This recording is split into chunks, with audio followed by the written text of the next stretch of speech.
आधी रात को मुंबई के सड़कों पर एक कार तेजी से निकली। उसके ड्राइविंग सीट पर तन्वी और पैसेंजर सीट पर अंतरा थी। अंतरा की जिंदगी में आज ऐसी सुनामी आई थी जिसने उसकी पूरी दुनिया ही उजाड़ दी थी। अंतरा, एक बात बता कि आखिर ऐसा हुआ क्या जो तेरे घर वालों ने तुझे रात के 12 बजे घर से बाहर निकाल दिया?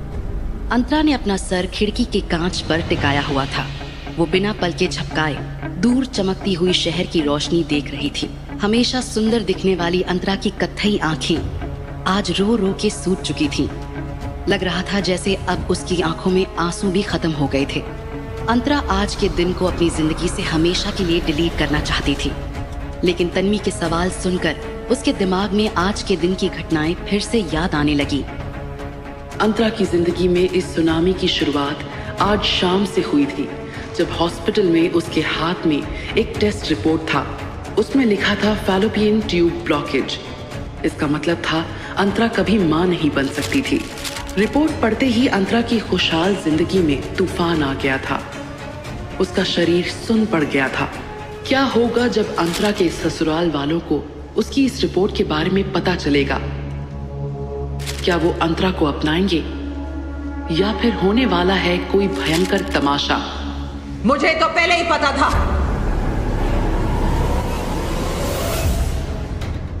कि खोट तुझ में ही है, तभी तो 4 साल से बच्चा नहीं पैदा कर पा रही थी। अंतरा अब तक अपनी बदनसीब जिंदगी पर ठीक से रो भी नहीं पाई थी जब उसकी सास ने उसे सबके सामने जलील करना शुरू कर दिया। अब चल के बात करें प्लीज। क्यों? यहाँ बात करने में शर्म आ रही है? जब 4 साल से मुझे दादी नहीं बना पा रही थी तब तो तुझे शर्म नहीं आई? अंतरा अपनी सास के ताने सुन ही रही थी, तभी अंतरा ने हॉस्पिटल कॉरिडोर में अपने पति रुद्र को आते देखा। अंतरा उसे देखकर अपने इमोशंस को कंट्रोल नहीं कर पाई। अंतरा और कुछ नहीं कह पाई, लेकिन रुद्र ने ना तो उसे समझाया और ना ही उसके आंसू पोंछे।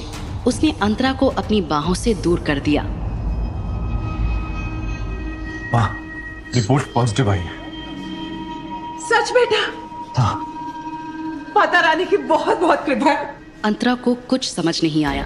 दोनों किसी रिपोर्ट की बात कर रहे थे। तभी पीछे से एक औरत सामने आई। वो गायत्री बंसल थी, अंतरा की कजिन। जुग जुग जियो बेटी, जुग जुग जियो। आज तुम्हारी वजह से मेरा दादी बनने का सपना पूरा होने वाला है। मुझे पूरा यकीन है कि तुम्हारी कोख में लड़का ही है जो मेरे रुद्र के वंश को आगे बढ़ाएगा। अंतरा के ऊपर बिजली गिर गई। उसे यकीन नहीं हो रहा था कि उसकी अपनी कजिन, जिसके लिए वो बहन जैसी थी, उसी ने उसका घर तोड़ दिया था।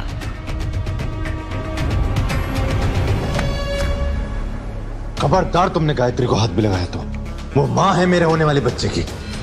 अंतरा के दिमाग में एक और धक्का लगा। रुद्र भी उसके लिए उतना ही जिम्मेदार था। तुम दोनों का अफेयर कब से चल रहा है? ये जानने का हक तुम्हें किसने दिया? हमारे परिवार के मामलों में दखल देने की जरूरत नहीं है।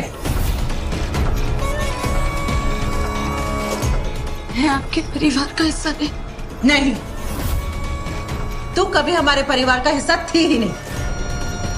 वो तो मेरे ससुर जी ने जबरदस्ती तुझे मेरे रुद्र के गले बांध दिया था। मधु आहूजा की आवाज बढ़ती जा रही थी और उनके आसपास लोग जमा होने लगे थे। रुद्र आहूजा एक मल्टीनेशनल कंपनी का CEO है और वो इस तमाशे को और नहीं बढ़ाना चाहता था। हम लोग घर चलते हैं, गायत्री को आराम की जरूरत है। हाँ बेटा, चल। अंतरा के सारे सवाल अभी खत्म नहीं हुए थे, लेकिन उसने दुनिया के सामने अपना और अपने परिवार का तमाशा नहीं बनाया।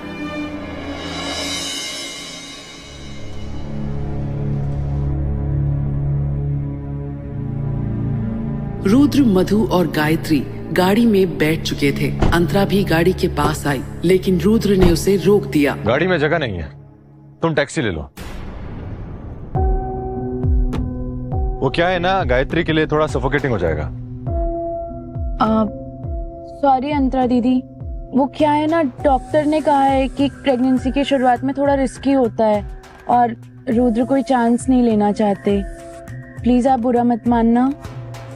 गायत्री की बात सुनकर अंतरा समझ चुकी थी कि रुद्र और उसकी सास मधु ने उसे ठुकराकर गायत्री को अपना लिया है।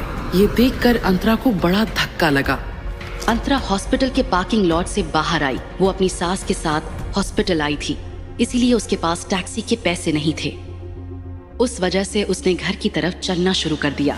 अंतरा हाउसवाइफ थी और उसे अपने पास पैसे रखने की इजाजत नहीं थी। यहाँ तक कि घर का सामान लेने के लिए भी अंतरा को अपनी सास मधु से पैसे मांगने पड़ते थे। रुद्र को ये बात अच्छी तरह पता थी, फिर भी वो अंतरा को हॉस्पिटल में ऐसे ही छोड़कर चला गया था। पैदल चलकर 1 घंटे बाद अंतरा घर पहुंची। मधु और रुद्र को लगा था कि वो घर वापस नहीं आएगी, लेकिन अंतरा का उसके पति रुद्र के सिवा और कोई नहीं था।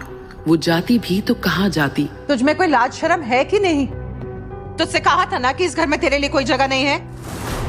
अम्मी आप रहने दीजिए, इससे मैं बात करता हूँ। बेबी मैं भी है। रुद्र ने अंतरा को ऊपर चलने को कहा।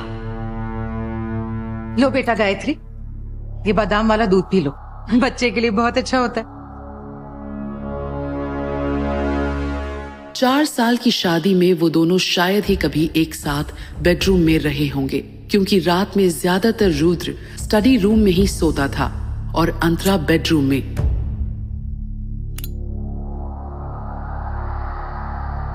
अपनी शर्तें बताओ। क्या? डिवोर्स करने के लिए तुम्हें कितने पैसे चाहिए? पैसों के लिए शादी करी थी ना तुमने मुझसे।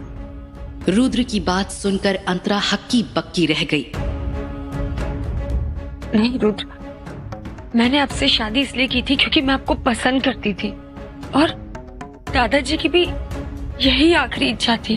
बस करो, मैं अच्छे से जानता हूँ कि तुमने दादाजी का इस्तेमाल किया था मुझसे शादी करने के लिए, और दादाजी अब इस दुनिया में नहीं रहे, तो उनका नाम लेकर के मुझे ब्लैकमेल करना बंद करो और क्लियरली बताओ कि तुम्हें कितने पैसे चाहिए डिवोर्स के लिए।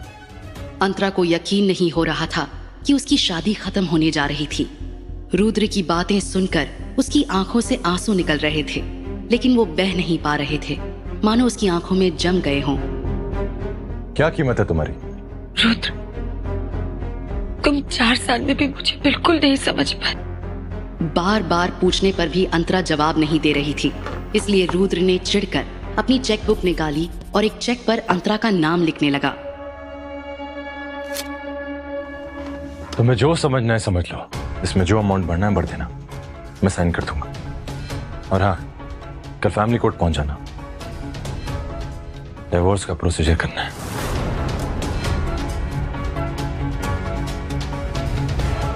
अंतरा को लगा जैसे उस दरवाजे के साथ रुद्र के दिल का दरवाजा भी उसके लिए हमेशा के लिए बंद हो गया हो। पैरों के पास पड़ा चेक उसने उठाया। वो 8 बाय 3 इंच का कागज उसकी शादी खत्म करने का फरमान था।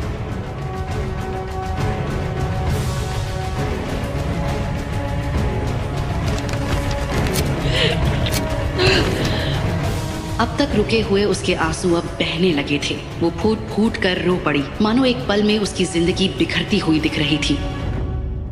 कुछ देर बाद दरवाजा खुलने की आवाज आई। उसे लगा रुद्र आया होगा।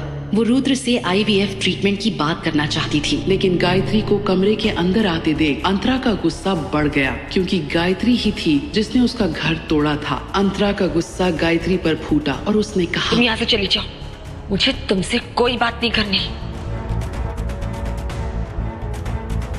अंतरा के जख्मों पर नमक छिड़कते हुए गायत्री ने कहा, मुझे रुद्र ने यहाँ भेजा है आराम करने के लिए।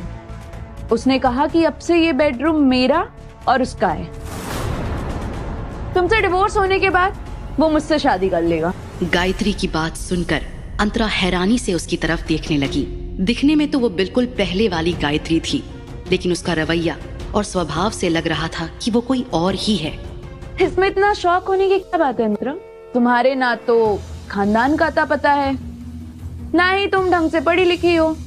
तुम कभी भी रुद्र के लायक ही नहीं थी, इसलिए जल्दी से जल्दी तुम्हें रुद्र से दूर हो जाना चाहिए। भले ही मैं जैसी भी हूँ, लेकिन जब तक मेरा डिवोर्स नहीं हो जाता मैं रुद्र की पत्नी ही कहलाऊंगी। और तुम चाहे जितनी भी पढ़ी लिखी क्यों ना हो, तुम रुद्र की रखेल ही कहलाओगी। अंतरा, एक वक्त था जब हम दोनों चौल में रहते थे और अब पाली हिल के इस बंगलों में रहते हैं, लेकिन तुम्हारी जुबान अब भी चौल वाली ही है। ऊपर के कमरे का माहौल गरमाया हुआ था, लेकिन उस बात का नीचे बैठे रुद्र और उसकी माँ मधु को पता नहीं था। तभी अचानक से उन्हें ऊपर से गायत्री की दर्द भरी चीख सुनाई देती है। रुद्र और मधु एकदम डर कर ऊपर की तरफ भागे। क्या हुआ था ऊपर के बेडरूम में? कहीं अंतरा और गायत्री के झगड़े ने कोई गंभीर मोड़ तो नहीं ले लिया था? जानने के लिए सुनते रहिए मिस्टर शैडो, सिर्फ पॉकेट FM ऐप पर। रुद्र के जाने के बाद बेडरूम में